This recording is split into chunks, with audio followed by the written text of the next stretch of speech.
What's up, peoples of IRC and elsewhere? This is Undefeatable Twilight calling once again with a new chapter of the restaurant at the end of the universe to entertain you with. So let's get right on to this, shall we? Open up. Chapter 7. Marvin stood at the end of the bridge corridor. He was not in fact a particularly small robot. His silver body gleamed in the dusty sunbeams and shook with the continual barrage which the building was still undergoing. He did, however, look pitifully small as the gigantic black tank rolled to a halt in front of him. The tank examined him with a probe. The probe withdrew. Marvin stood there. "Out of my way, little robot," growled the tank. "I'm afraid," said Marvin, "that I've been left here to stop you." The probe extended again for a quick recheck. It withdrew again. "You? Stop me?" roared the tank. "Go on." "No, really, I have," said Marvin simply. "What are you armed with?" roared the tank in disbelief. "Guess," said Marvin. The tank's engines rumbled, its gears ground. Molecule-sized electronic relays deep in its micro-brain flipped backwards and forwards in consternation. "Guess," said the tank.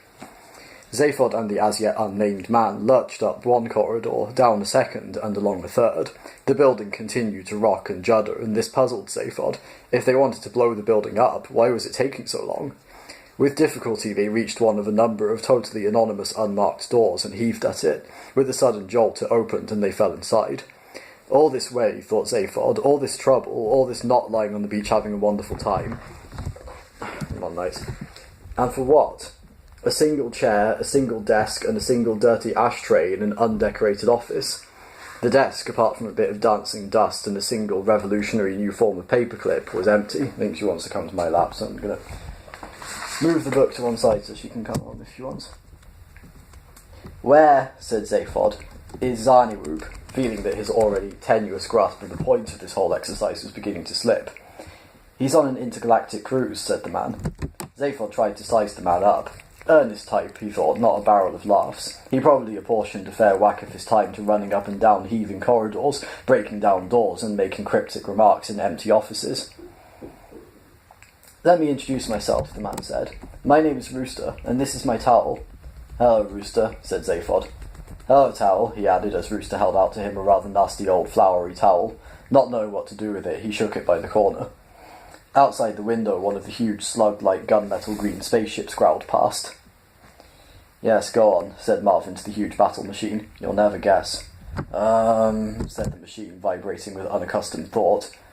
"Laser beams?" Marvin shook his head solemnly. "No," muttered the machine in its deep guttural rumble. "Too obvious." "Antimatter ray?" it hazarded. "Far too obvious," admonished Marvin. "Yes," grumbled the machine, somewhat abashed. How about an electron ram?" This was new to Marvin. "What's that?" he said. "One of these," said the machine with enthusiasm. From its turret emerged a sharp prong which spat a single lethal blaze of light. Behind Marvin a wall roared and collapsed as a heap of dust. The dust billowed briefly, then settled. "No," said Marvin, "not one of those." "Good though, isn't it?" "Very good," agreed Marvin. "I know," said the Frogstar battle machine after another moment's consideration. "You must have one of those new Xanthic Restructron destabilized Xenon emitters." "Nice, aren't they?" said Marvin. "That's what you've got?" said the machine in considerable awe. "No," said Marvin. "Oh," said the machine, disappointed. "Then it must be you're thinking along the wrong lines," said Marvin. "You're failing to take into account something fairly basic in the relationship between men and robots." I know," said the battle machine. "Is it—" It tailed off into thought again. "Just think," urged Marvin. "They left me, an ordinary menial robot, to stop you, a gigantic heavy-duty battle machine, whilst they ran off to save themselves. What do you think they would leave me with?" "Ooh," muttered the machine in alarm. "Something pretty damn devastating, I should expect." "Expect?" said Marvin. "Oh yes, expect. I'll tell you what they gave me to protect myself with, shall I?" "Yes, all right," said the battle machine, bracing itself. "Nothing," said Marvin. There was a dangerous pause. "Nothing!" roared the battle machine. "Nothing at all," intoned Marvin dismally. "Not an electronic sausage." The machine heaved about with fury. "Well, doesn't that just take the biscuit?" it roared. "Nothing, eh? Just don't think, do they?" "And me," said Marvin in a soft, low voice, "with this terrible pain in all the diodes down my left side." "Makes you spit, doesn't it?" "Yes," agreed Marvin with feeling. Hell, that makes me angry, bellowed the machine. Think I'll smash that wall down. The electron ram stabbed out another searing blaze of light and took out the wall next to the machine. How do you think I feel? Said Marvin bitterly. Just ran off and left you, did they? The machine thundered. Yes, said Marvin. I think I'll shoot down their bloody ceiling as well, raged the tank. It took out the ceiling of the bridge. That's very impressive, murmured Marvin. You ain't seen nothing yet, promised the machine. I can take out this floor too, no trouble. It took out the floor too. Hell's bells! The machine roared as it plummeted 15 stories and smashed itself to bits on the ground below. What a depressingly stupid machine, said Marvin and trudged away. Well, I hope you enjoyed looking at my cat for about 5 and almost 6 minutes.